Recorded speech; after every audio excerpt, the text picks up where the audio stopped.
Last of the Sparks. My name is Aaron Sparks.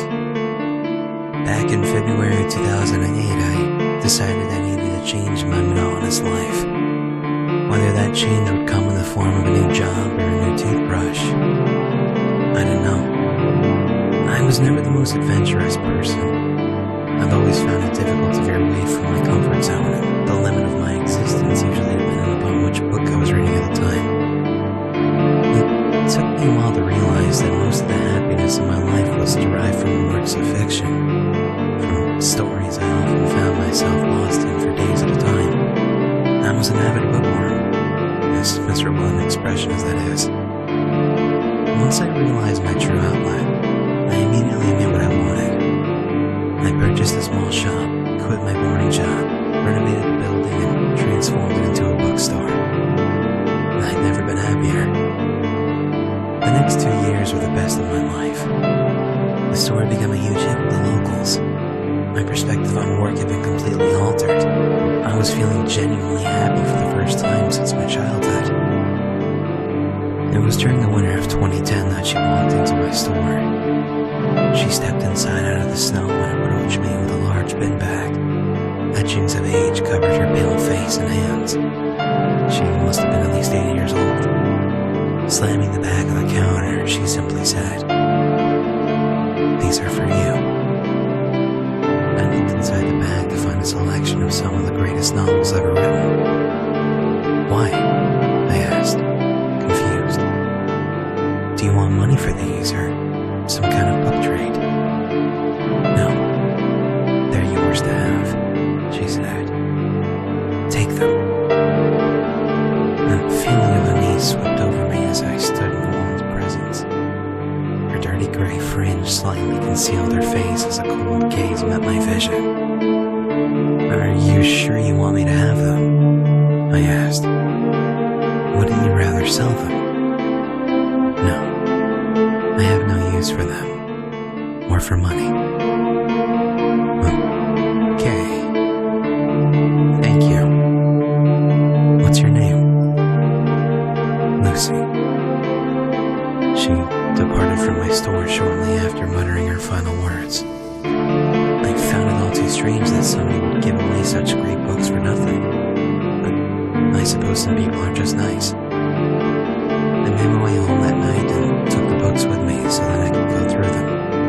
I piled them all up on the table and was surprised to see that all of them were in fantastic condition.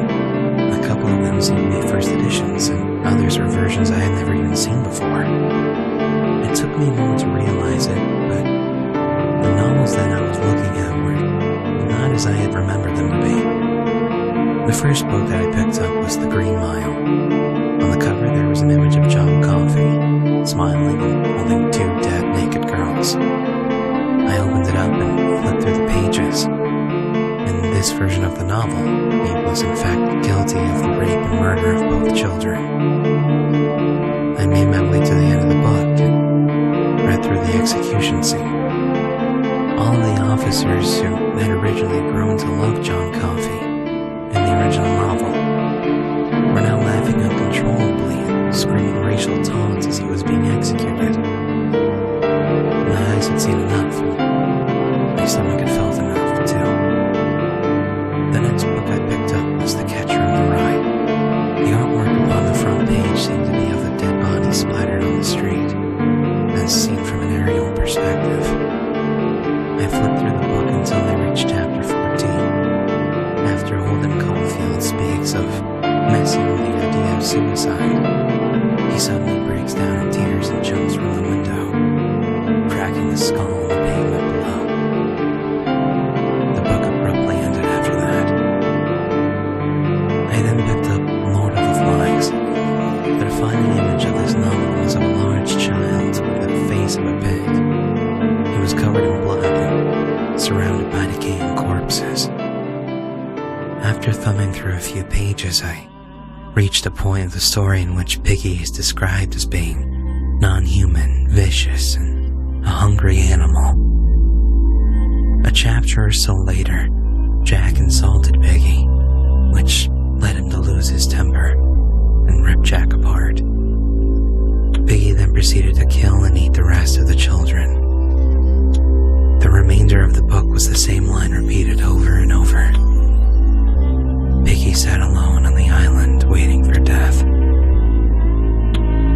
I read through the few books that were left in the pile, and they had all been changed in some sick way. The Great Gatsby, Wuthering Heights, To Kill a Mockingbird, Ulysses, every one of them. Just as I reached the bottom of the pile, I noticed that the final book was one that I'd never even heard of before.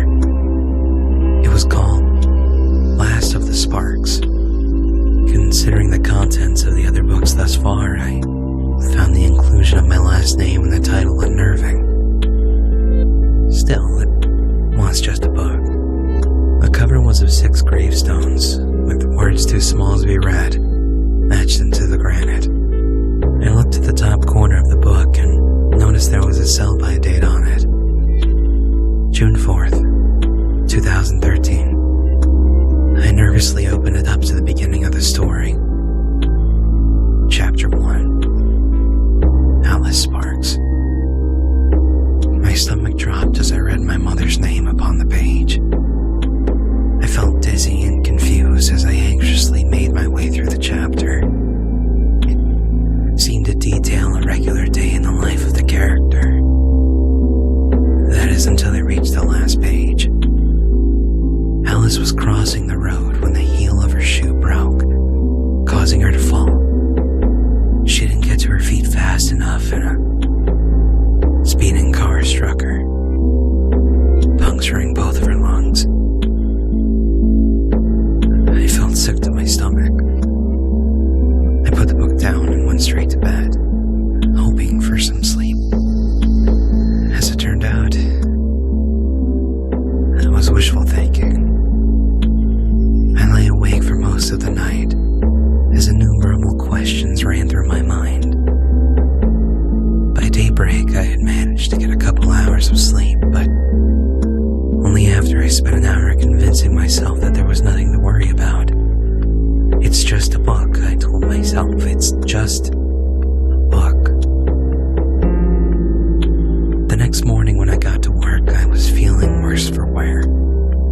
It wasn't until lunchtime that I began to perk up and regain a bit of energy. Then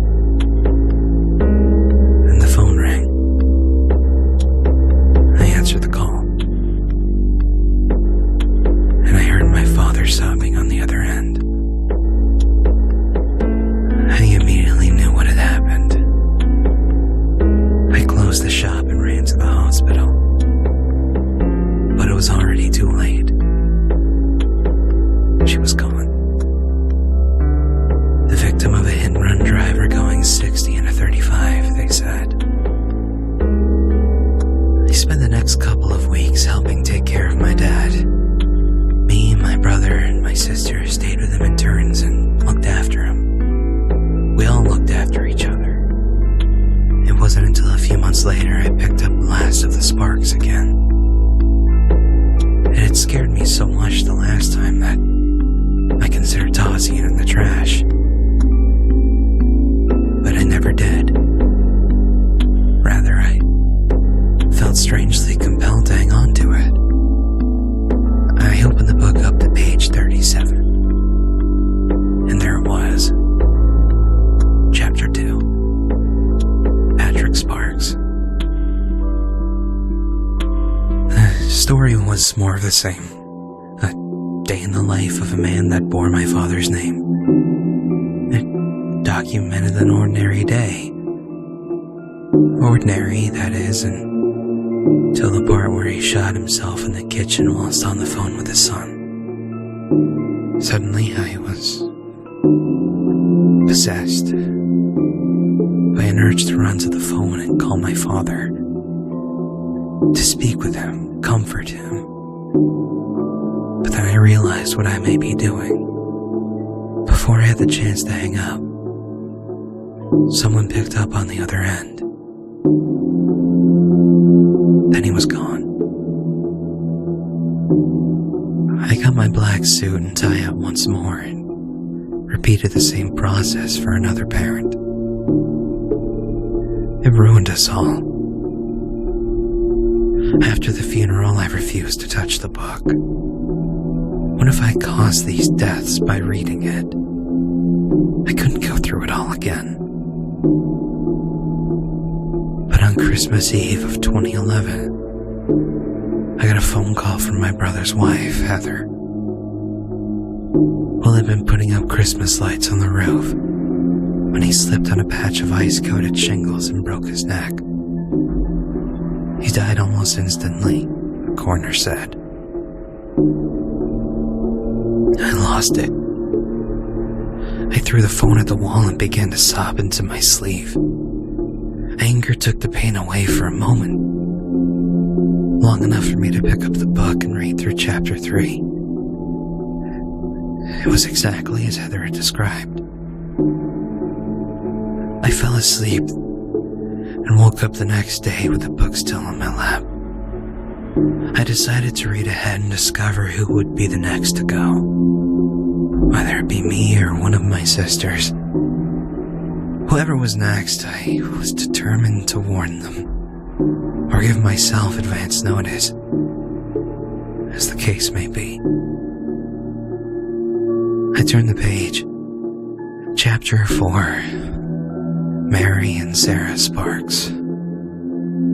I rushed through the story as fast as I could until I reached the end.